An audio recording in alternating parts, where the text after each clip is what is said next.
Hello दोस्तों, Radha Vallabh group of institution में आपका स्वागत है।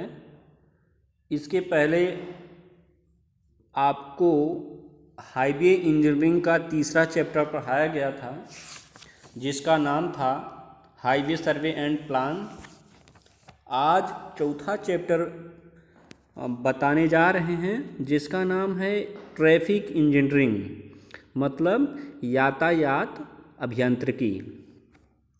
इसके अंतर्गत आइए हम बताते हैं आपको क्या क्या पढ़ना है। सबसे पहले अध्ययन करेंगे यातायात के बारे में, ठीक है। यातायात अध्ययन।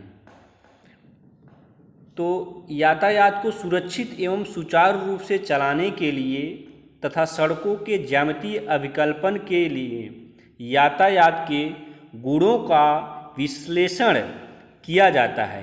यही विश्लेषण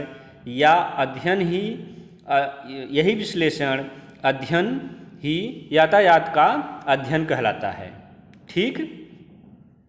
अब इसमें प्रश्न कैसे बनेगा कि यातायात अध्ययन किसे कहते हैं, तो आपको उसमें ये जवाब देना होगा। यातायात अध्ययन निम्न प्रकार के होते हैं, मतलब यातायात अध्ययन कितने प्रकार के होते हैं, ठीक है। उसमें ये पूछेगा तो आपको बताना होगा यातायात अध्ययन निम्न प्रकार के होते हैं। पहला यातायात परिमाण, दूसरा चाल अध्ययन, तीसरा आरंभ एवं गंतव्य अध्ययन, चौथा पार्किंग अध्ययन, पांचवा दुर्घटना अध्ययन।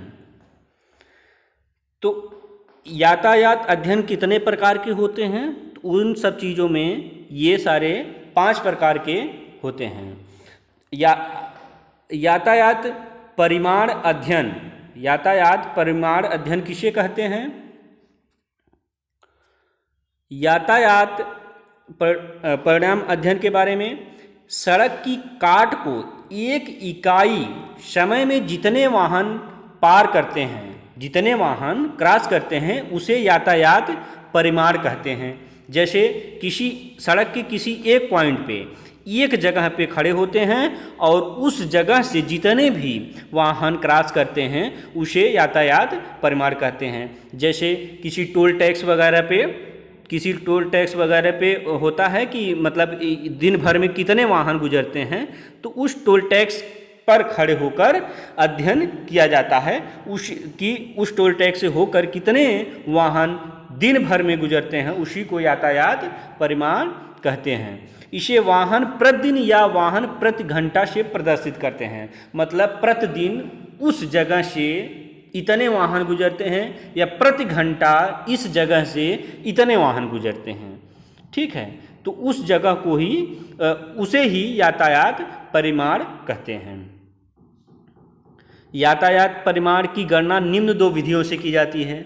जैसे अगर पूछ लिया यातायात परिमाण किसे कहते हैं या इनका गणना कितने विधियों से किया जाता है या कैसे किया जाता है, तो उसमें आपको मतलब मालूम होना चाहिए यांत्रिक गणक, मतलब यांत्रिक के विधि द्वारा गणना करना, हाथ से गणना करें। यांत्रिक गणक होता है, यांत्रिक गणक जो होता है, मैकेनिकल काउंटिंग जो होती है, वो उसे मतलब किसे कहते हैं?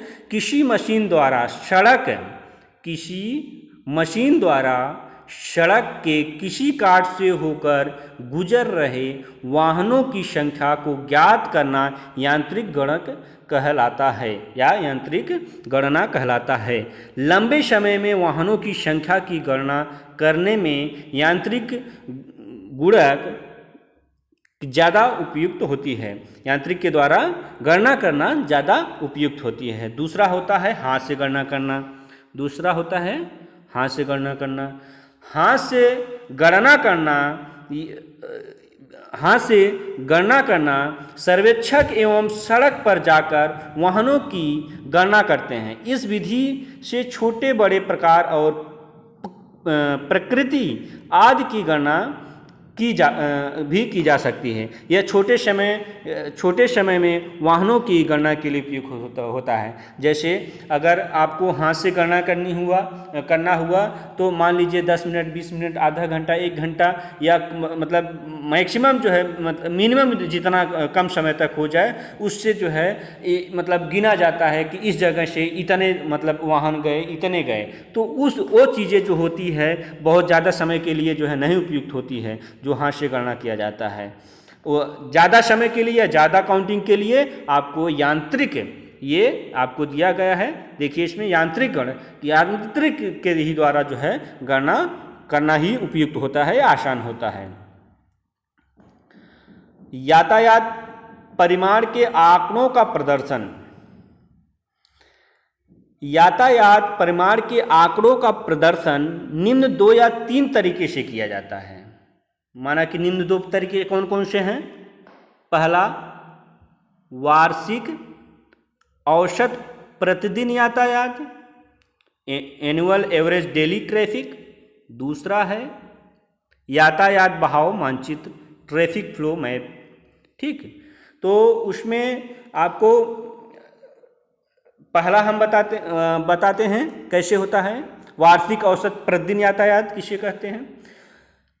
वाहन, देखिए इसमें ध्यान से, वाहन प्रति वर्ष गुजरने वालों की संख्या वार्षिक औसत यातायात कहलाता है। यह पूरे वर्ष में गुजरने वालों की संख्या को 365 से भाग दिया जाता है। मतलब पूरे वर्ष में कितने वाहन गुजरते हैं उसमें 365 से भाग दिया जाता है।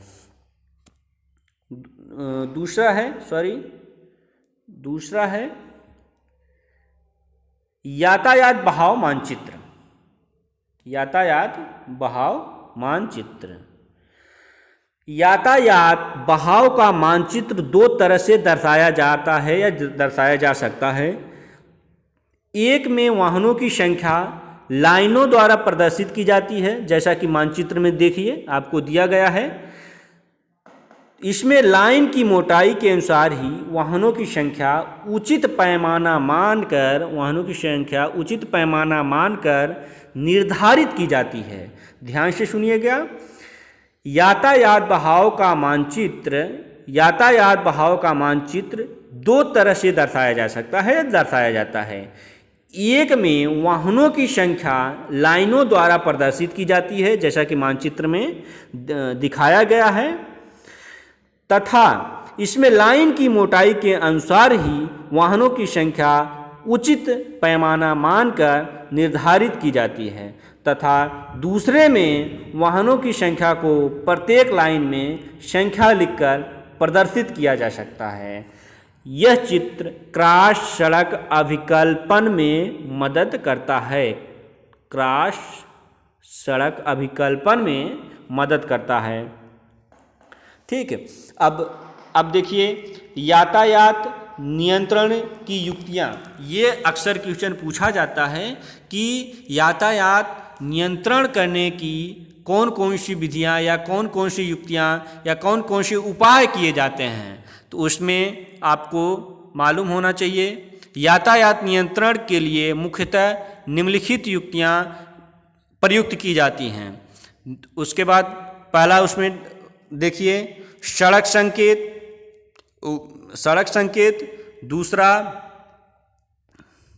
दूसरा सड़क सिग्नल, जैसे सड़क पर सिग्नल लगाया जाता है और सड़क पर संकेत दिया जाता है कि आपको राइट जाना है, लेफ्ट जाना है, आगे स्लो जाना है, किस तरीके से। सड़क चिन्ह, उसमें आपको चिन्हित किया जाता है कि सड़क पे कौन कौन से चिन्ह हैं, किस चीज़ के चिन्ह हैं, सिग्नल के स्पीड कम या धीरे, या आपको रुकना है किस तरह। आइलैंड, सड़कों पर रोशनी की व्यवस्था, ये सारी चीज़ें आपको जो है यातायात नियंत्रण की युक्तियाँ में आती हैं। सड़क संकेत के बारे में देखिए, इंडियन मोटर व्हीकल्स एक्ट के अनुसार सड़क संकेतों को निम्न 3 भागों में बांटा गया है। पहला आदेश संकेत, दूसरा चेतावनी संकेत, तीसरा सूचना संकेत। अब पहला देखिए आदेश संकेत। सड़क पर विभिन्न तरह के आदेश देने के लिए संकेत लगे रहते हैं। जैसे आप कभी भी देखेंगे सड़क पर आपको जानकारी के लिए सारी चीज़ों का संकेत दिया रहता है, जो कि हम आगे आपको जो है दिखाएंगे कि कौन कौन से संकेत किस काम में आता है, कैसे पढ़ा जाता है, कि इस संकेत का मतलब क्या होता है।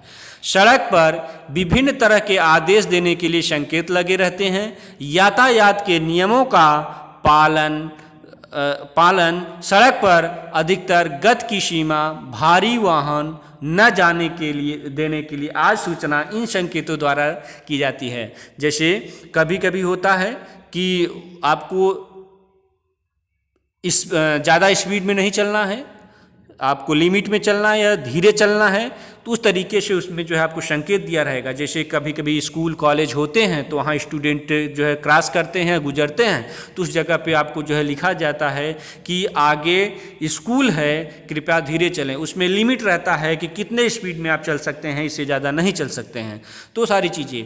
और भारी वाहन के बारे में, जो भारी वाहन है, भारी वाहन के बारे में होता है कि कभी कभी रोड या पुलिया जर्जर होती है, तो उस पर पहले से ही आगे कहीं दुर्घटना न हो और उससे बचने के लिए आपको संकेत में दिया रहता है कि आपको जो है इस पर कोई भारी वाहन लेकर नहीं चलना है। इन आदेश संकेतों को निम्न भागों में बांटा जा सकता है। इन आदेश संकेतों को निम्न भागों में बांटा जा सकता है, जैसे कि आपको यहाँ पे दिया हुआ है सारे संकेत के बारे में। तो उसमें आपको जो है इसमें देखिए रुको एवं रास्ता, दो संकेत, आपको रुकना है या रास्ता दें। निषेध संकेत, चल सीमा और वाहन नियंत्रण संकेत, मर्यादा समाप्त संकेत, इन सब चीज़ों के बारे में आपको जो है सड़क पर ही दिया रहता है। जैसे आपको रुकना है या टर्न लेना है, तो इस चीज़ को जो है आपको जो है संकेत के द्वारा दिया जाता है। वन वे होता है कि वन वे जो हुआ, टू वे हुआ, रुकना है, हॉस्पिटल है या स्कूल है, कॉलेज है, या राइट आपको टर्न लेना है, लेफ्ट टर्न लेना है। नो पार्किंग के लिए जैसे कहीं पे होता है कि गाड़ी को खड़े कर देते हैं तो उसमें जो है वहाँ पे खड़ा करना अलाउ नहीं होता है, ऐसी जगह पे संकेतों को द्वारा जो है आपको एक बोर्ड लगा रहता है। ये सारी जानकारी आपको जो है बिना किसी के बताए जो है जान लेना होता है कि यहाँ पे ये चीज़ नहीं करना है। तो ये सारे संकेत इसमें आपको दिए हुए हैं, देख लीजिए। टोटल जितने दिए हुए हैं, यू टर्न लेना है, नो पार्किंग करना है, स्पीड कितनी आपकी लिमिट होनी चाहिए, वन वे टू वे है, लेफ्ट राइट में है, क्रॉस रोड है, कैसा किस प्रकार से दिया हुआ है कि आपको जो है किधर मुड़ना है, किधर जाना है, या इधर से जाने का ना रास्ता नहीं है, इधर से आने का रास्ता है। ये सारी चीज़ें आपको दिया रहेगा। अच्छा, ये सारी चीज़ें आप पढ़ क्यों रहे हैं? क्योंकि आप सब्जेक्ट जो है आपका हाईवे इंजीनियरिंग है, सड़क अभियांत्रिकी है, तो इसके बारे में किसी भी सड़क पर चढ़ने के बाद आपको सड़क के या यातायात के रूल को जो है पता होना चाहिए और उसकी जानकारी अच्छे प्रकार से होना चाहिए कि किस प्रकार के सिंबल का जो है आपको जो है कैसे पढ़ के जो है जान लेना होगा कि यहाँ पे ये चीज़ जो है करना है और ये चीज़ नहीं करना है।